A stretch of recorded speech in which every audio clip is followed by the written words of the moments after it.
Walang hangganan ang mga magiging posibilidad kung ang mga tao'y panghabang buhay na nakakapanatili sa mundo.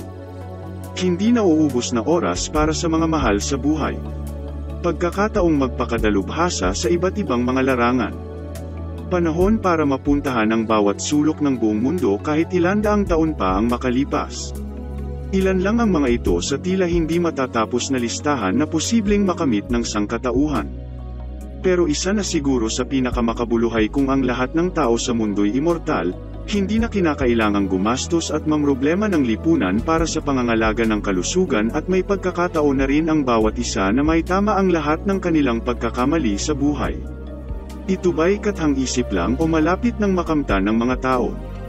Nakakagulat at mahirap maang paniwalaan pero ang immortalidad kung saan ang mga tao'y hindi na masasawi dahil sa katandaan ay maaaring hindi na imposible. Sa Silicon Valley, ang sentro kung saan nakatayo ang mga pangunahing kumpanyang may kinalaman sa pagpapausad ng teknolohiya, ay may nabuong kilusan ng mga bilyonaryo at biotech na mga kumpanyang nagsisimulang bumuo ng mga gamot na magpapahaba sa pangkaraniwang buhay ng tao hanggang sa tuluyang pagpapahinto ng pagtanda. Sa kanilang opinyo'y ang pagmamanipula sa DNA ay napatunayan at nakapagpahaba na ng buhay ng mga genetically modified na mga lamok, mga uod, at mga daga, kaya't bakit hindi na rin ito simulan sa mga tao? Kung ang mga ganitong eksperimento man ay may kahihinatnan at maging matagumpay, kailangan munang tanungin kung handa na ba ang sangkatauhan para dito. Sa higit 8 bilyon na mga taong kasalukuyang nabubuhay sa planeta, sobrang laking pagbabago ang magaganap kung ang lahat ay magsisimulang mamuhay na aabot sa loob ng maraming siglo. Malaki ang magiging implikasyon nito sa lipunan dahil kaakibat ng mas mahabang buhay ang epekto sa pakikipagrelasyon ng mga tao. Isa na dito ang ideya ng pagpapakasal at pagsasama ng dalawang tao habang buhay. Dahil maaari nang umabot sa higit 1,000 years ang pagsasama ng mga mag-asawa, hindi imposibleng simulan ng tignan ang kasal bilang mga pangmatagalang kasunduan kung saan maaaring palitan ang katuwang sa buhay pagkalipas ng isang siglo. Ang pagkakaroon rin ng mas mahabang buhay ay nangangahulugan na kinakailangan ring magbigay ng mas maraming oras para sa trabaho. Kung pinaplano ang pagreretiro sa edad na 65, walang pensyon sa mundo ang kayang sumuporta kung mananatiling nabubuhay ang tao sa susunod na ilandaan pang mga taon.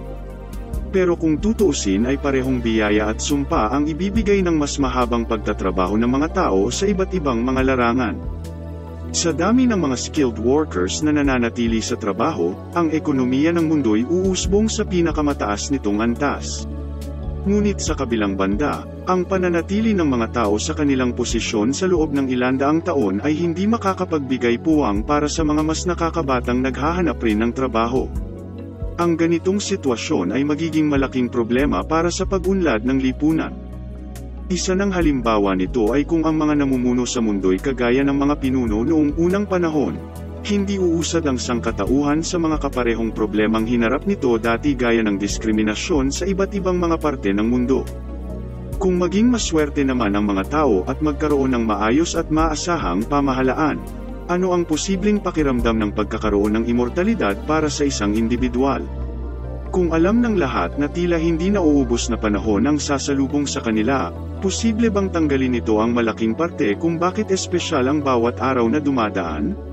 Malaki ang tsansang tamarin sa buhay ang mga tao dahil hindi na kinakailangang sulitin ang bawat araw na lumilipas at maaari itong mauwi sa napakaraming mga tao sa mundo na hindi masaya.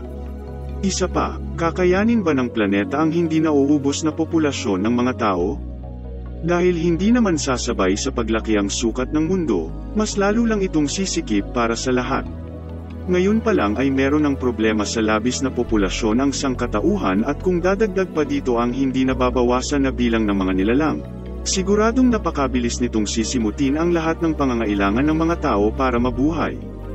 Siguro nga'y hindi magandang ideya ang pagkakaroon ng immortalidad sa ngayon dahil bukod sa mga malalaking pagsubok na kasalukuyan ang dinaranas ng buong planeta, wala na ring magiging puwang para sa mga bagong henerasyon na mapaunlad pa ang kasalukuyang estado ng mundo.